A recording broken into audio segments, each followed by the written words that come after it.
1, 2, sarang! Hey! Annyeong, this is Monica. Hello, my name is Pia. What's up, everyone? This is Trancy, and welcome to another review episode of 1 to Sarang. Yes, and we are once here. Once here? Ano nangyayari? Once. Kasi nga once. Kasi nga may twice. Yes. Correct. And that is the reason why we are here. Kasi pag-uusapan natin ang fourth full comeback ng ating Queens of K-pop, Twice. My goodness. Yeah. We are very, very excited about this. And kung familiar kayo sa K-pop Demon Hunters, yes, sila po ang nagsiseal ng honeymoon sa atin ngayon. Correct. Dahil sabay sila ng 80s, the Saja Boys, maglabas ng album. Okay. Correct. So, their album is called This Is For. So, this is for whom? For us, of course. Just okay. And it was released last July 11. And this is their fourth full album. Last time we saw them with another full album was in Formula of Love back in 2021 pa. So, imagine, guys. Sobrang tagal na nun. Tagal na pala. So, so parang ito yung post-pandemic offering to all of us to Yeah. finally reseal the honeymoon. Okay. Siguro a little background lang of how our relationship with Twice. Ako, for me, parang I super love them kasi yung mga dances nila yung sobrang love na love ko. So at some point in the pandemic, yun yung ginagawa ko every night, like yung mga Twice songs and their dances. And I lost weight. Winner. Ooh. Yes. There's a tip right there. Yeah. Oo. And si Pia, alam ko yung relationship niya sa Twice eh. Panahon ng BTS. Nag-umpisa yun sa pagkaayaw ko dahil nakita natin mga K-poppies ang relationship or love. Hindi, walang love. Like the animosity between Jonghyun and Jimin, one of the unresolved mysteries in K-pop. Yes. But after that, it's really because of Gio going to I Live Alone that I really started really loving Gio, the queen for me, and I also watched all her varieties. That's why, parang because of that and seeing what a fantastic singer she is, made me want to Oh my check out God. Twice. And actually, yung asawa ko once, kasama yun sa mga playlist niya. So, mas madami siyang alam na songs ng Twice than me. I love it. DJ I didn't know Airpat that as a about one. DJ Airpat. How about you, Mon? I was first actually introduced late nga in the K-pop game. Pero naalala ko, our good friend Mick Vergara, we attended this wedding. And basically, towards the end of the wedding, nung sayawan na, he just kept on dancing to all the Twice songs. It was fantastic. I love you, Mick. Binuking kita. Pero pinost ko na rin naman yun sa IG story. So, yeah, should have Correct. been char lang. I think kailangan i-resurface mo yun. Oo nga eh. But while he was dancing it, so sobrang nag-enjoy ako kasi parang, those are really fun dances.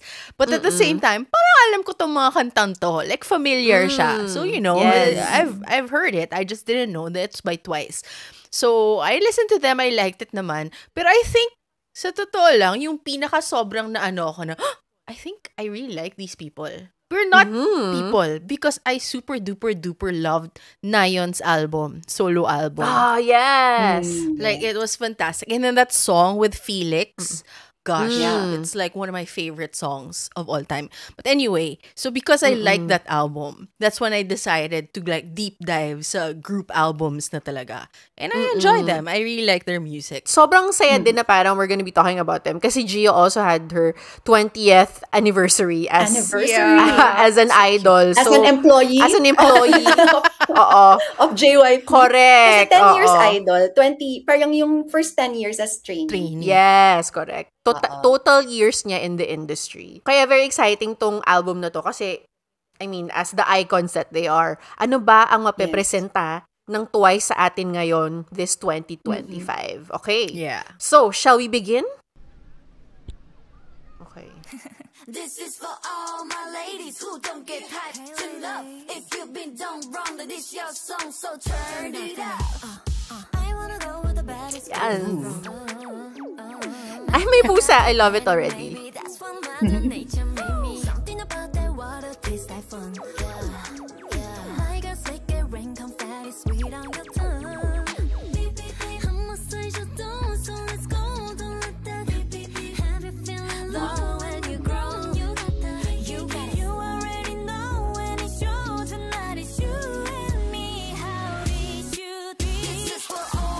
I love it, nagsasampay sila.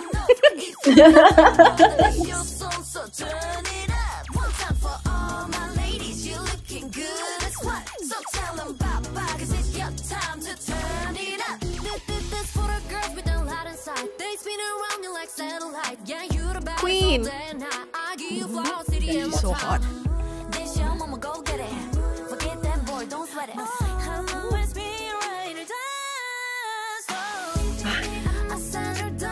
Oh, pwede na mag-drive. Ayun Matanda na, na pwede siya. ako correct. May lisensya na. Na yun.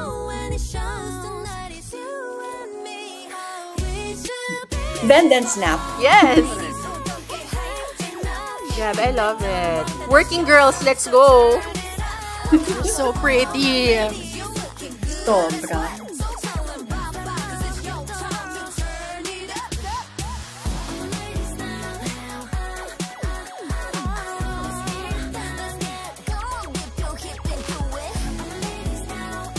Ano yan?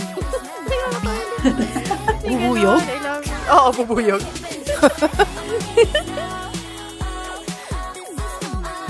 Aww.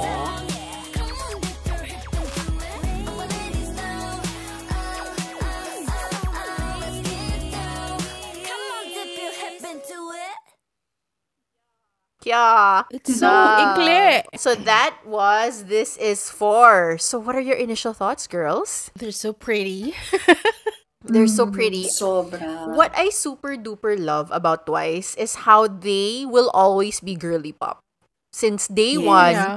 they are unashamedly girly pop. And Correct. alam mo yun, parang noong una actually medyo hesitant ako na magustuhan sila. Kasi parang girly pop isn't my jam. Alam mo yun, may ganun ako nun before.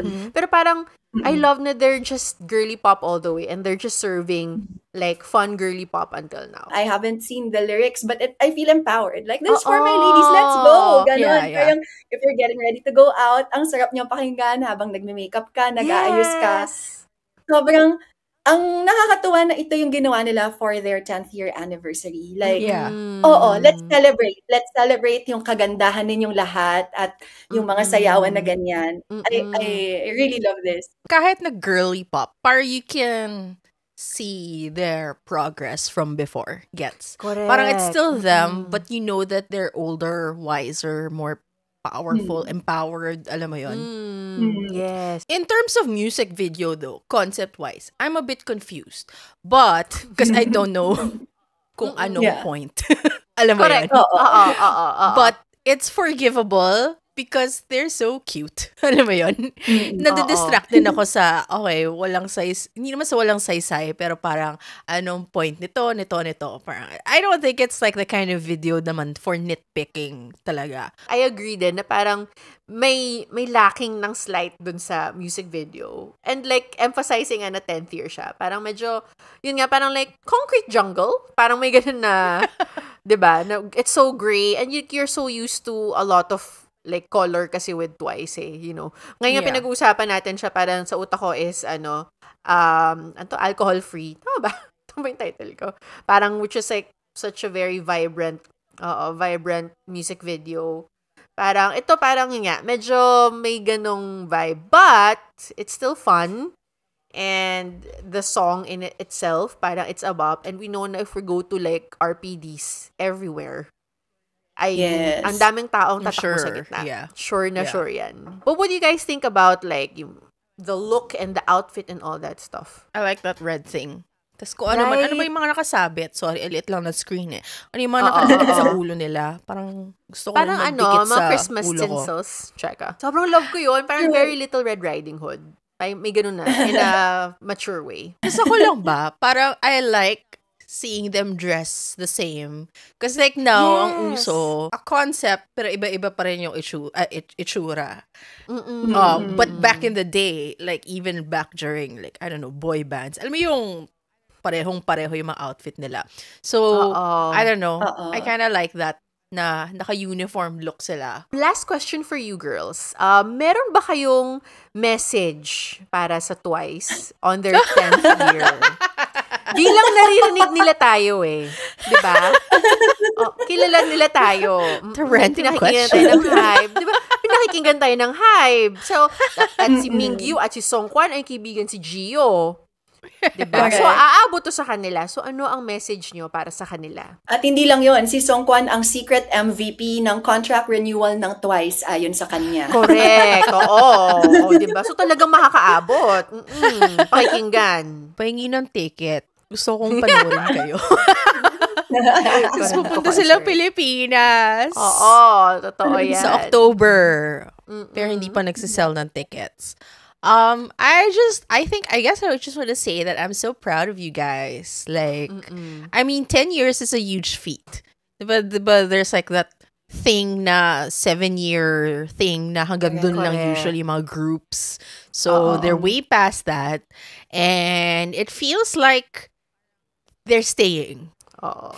How about you, Pia? Anong yung mensahe para sa kanila? Thank you for always staying true to this kind of concept and always just putting smiles in our faces, because I feel like it's such a feat to do that 10 years continuously. And again, dun sa 20th anniversary ni Gio, parang she was very candid about there are times that they get burned out. But you know, you just have to power through.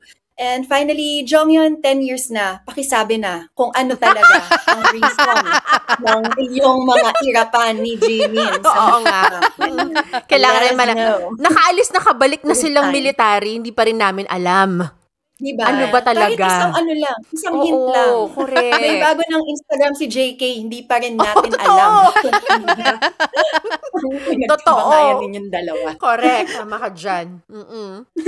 For me, siguro short na lang ang message ko kasi na-summarize yun naman din ang mga feelings ko for them. So, ito na lang para sa inyo. We not only love you once, not twice, but 100 times. Ayun. Yon, ang aking message for Twice. And tickets, please, Char. Dapat in a million, diba? 1 in a million. Ano sa'yo, Twice imnida. Diba okay. So, papalito ko pala yung sinasabi ko. Okay, we not only love you once, not twice, but 1,000,000 times. 1 in a million. Okay. So, ayun, ang aming review of Twice's This Is For the Ladies. You guys can follow us on our socials. We are on Instagram, TikTok, and Twitter. If you're enjoying our content, we'd love your support. Please hit that follow button and give us 5-star reviews on YouTube, Spotify, and Apple Podcasts. Your feedback helps us grow and brings more amazing content your way, like this review, guys. Thank you. You're the best. Gomawo, Chegoya, and Saranghey! Saranghey!